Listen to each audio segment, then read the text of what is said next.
Bonjour à tous, j'espère que vous portez très bien. Et bien moi je porte à merveille. Comme vous le voyez, voilà. Aujourd'hui, à la maison, repos. Donc je profite pour faire cette vidéo. Aujourd'hui, on va parler d'un sujet un peu macabre, entre guillemets, mais bon, vous verrez que c'est intéressant. C'est aussi, ça fait partie aussi du choc des cultures, de la différence culturelle entre nous, chez nous, en Afrique, et puis voilà, en Asie, précisément en Chine en fait. Donc on va parler de la mort.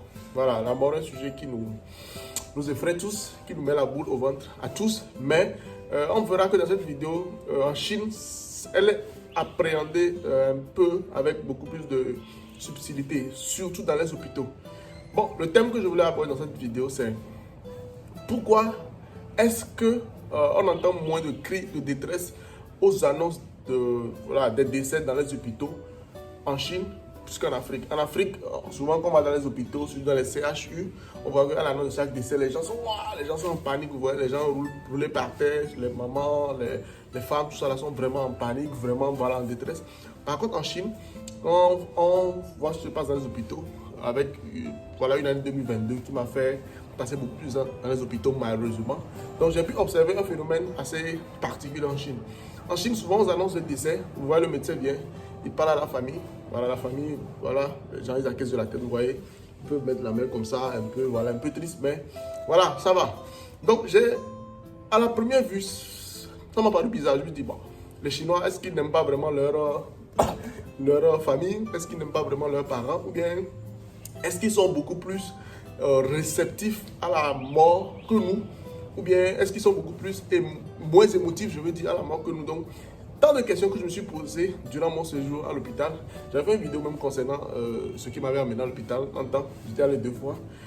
Une première fois pour une opération au niveau de l'abdomen, une seconde fois pour un accident que j'avais eu. Mais bon, Dieu merci, je me porte à merveille maintenant. Donc, je reviens à mes moutons. Ces questionnements-là m'ont poussé à approcher quelques amis médecins, non seulement chinois et étrangers, pour pouvoir comprendre en fait ce qui se passe dans les hôpitaux chinois. Je disais qu'aujourd'hui, on va parler de l'annonce des décès dans les hôpitaux.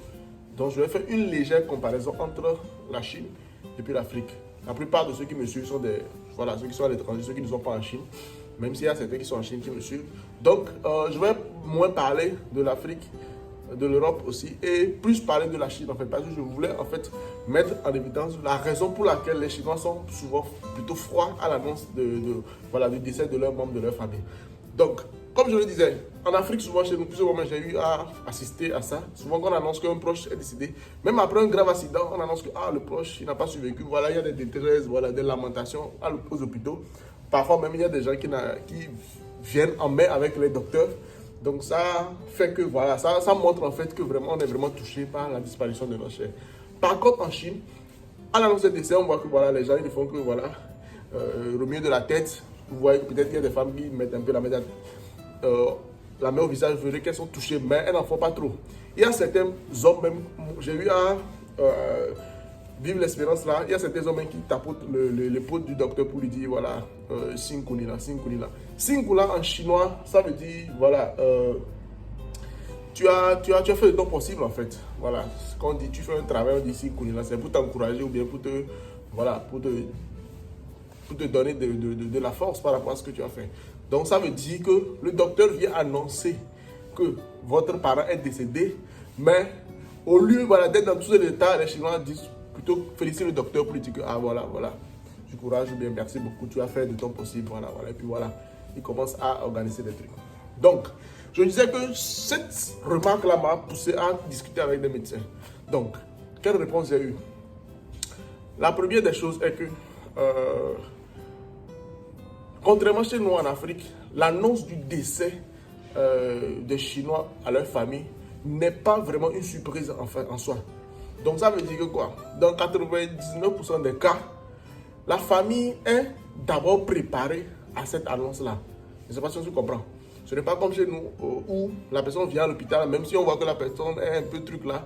Je ne sais pas si c'est comment ça se passe au niveau des médecins, mais on a l'impression que les médecins donnent vraiment de l'espoir à la famille, ils font tout leur possible. Et maintenant, quand ils annoncent que non, ça n'a pas marché, la personne est décédée, on est choqué. Contrairement en Chine, lorsque la personne vient et les Chinois remarquent que vraiment la personne, il ne va pas survivre, voilà, on appelle la famille, on leur dit, voilà, comment le cas se présente. On pense que votre parent, maximum, il vivra 5 jours, au maximum, il vivra 4 jours, ou bien il vivra 2 jours, 24 heures. On vous dit, voilà, que pensez-vous qu'on puisse faire? Est-ce qu'on va le garder? Est-ce qu'on va essayer de faire ça? Ou bien est-ce qu'on va, voilà, en finir tout à l'heure, en même temps pour éviter voilà, des frais supplémentaires. Donc, c'est des discussions qu'ils font avec la famille en long et en large. Donc, si par exemple la famille dit non, nous on décide quand même, on veut quand même garder espoir, on veut le laisser jusqu'au dernier souffle. Donc, imaginez, le docteur vous a dit environ 4 à 5 jours, voilà, maximum pour vivre. Et puis, vous avez accepté, voilà, en ayant au moins un petit brin d'espoir que ça va aller. Et effectivement, après 4-5 jours, le docteur vous annonce que, voilà, effectivement, votre parent, voilà, il est parti. Vous verrez qu'il y a un amortissement du choc comparé à ce qui se passe en Afrique. Ça veut dire que psychologiquement, les parents savaient que voilà, 4-5 jours, la personne va partir. Donc, quand on vous annonce que vraiment la personne est partie, vous dites que c'est une évidence en fait. Le contraire aurait provoqué peut-être un sentiment d'extase. Mais par contre, ce n'était pas le cas. Même pour des petites maladies. La deuxième raison est que quoi?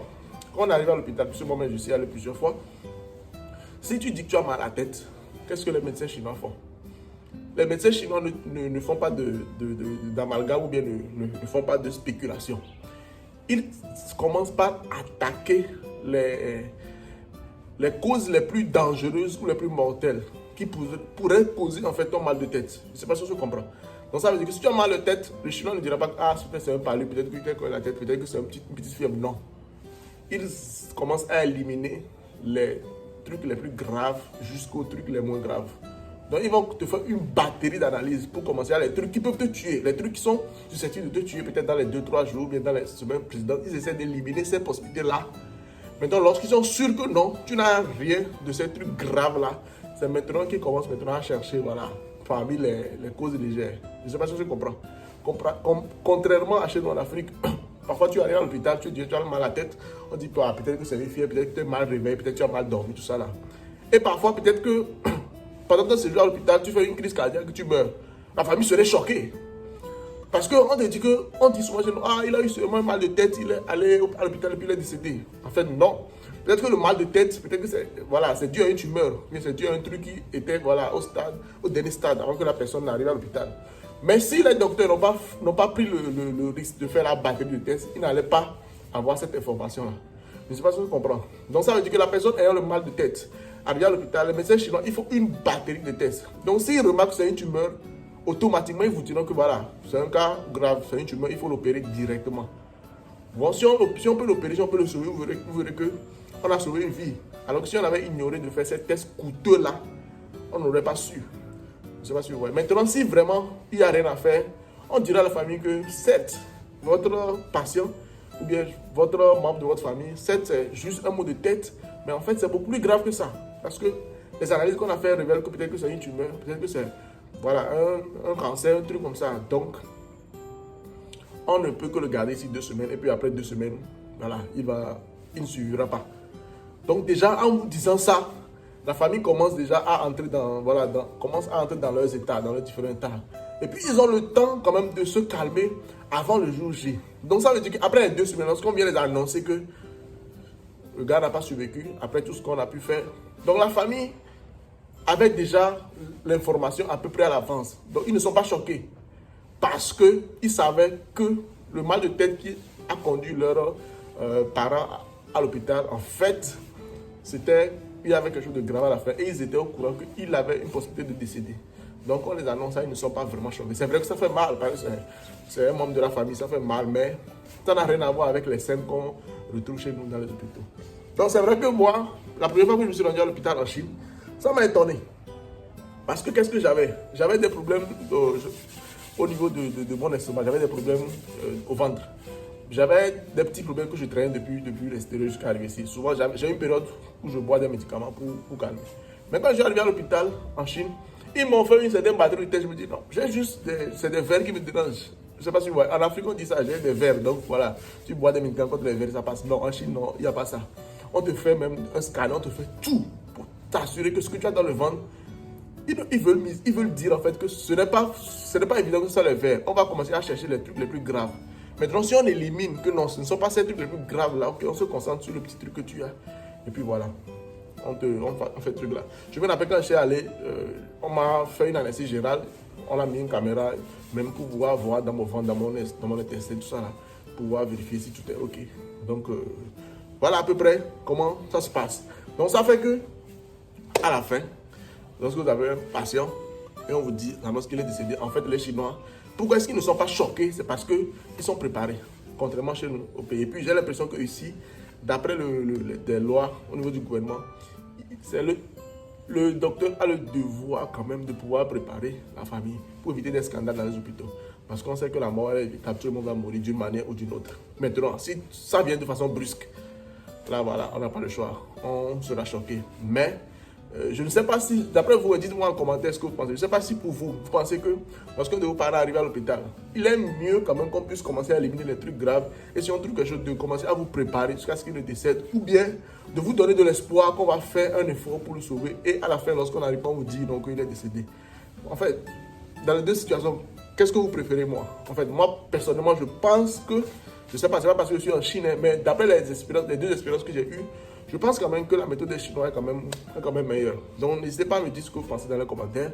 Et puis voilà, si ce genre de vidéo, ces trucs de petites divergences entre les Chinois et puis les Africains, ou bien entre les Européens, et certaines différences de culture, vous plaisent, j'ai plein d'anecdotes comme ça. J'ai plein d'anecdotes qui viennent d'une simple remarque qui m'ont poussé à essayer de faire des recherches pour pouvoir comprendre. J'ai plein de trucs comme ça que je pourrais partager avec vous.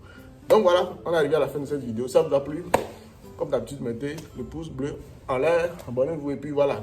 Exprimez-vous dans les commentaires, j'aimerais savoir, selon vous, ou bien s'il y a des médecins aussi, ici, s'il y a un médecin qui voit la vidéo, par exemple, et qui est africain, ou bien qui exerce en Afrique, il me dit en fait, est-ce que voilà, chez nous en Afrique, les lois sont différentes, ou bien pourquoi est-ce que souvent, la plupart du temps, on ne prépare pas les familles à ce genre d'annonces et on les annonce brusquement, ce qui amène au scandale aussi dans les hôpitaux. Donc voilà, on est arrivé, je dis encore une dernière fois à la fin de cette vidéo. C'était Hugo, comme d'habitude, prenez soin de vous, prenez soin de votre famille. À la prochaine. Ciao.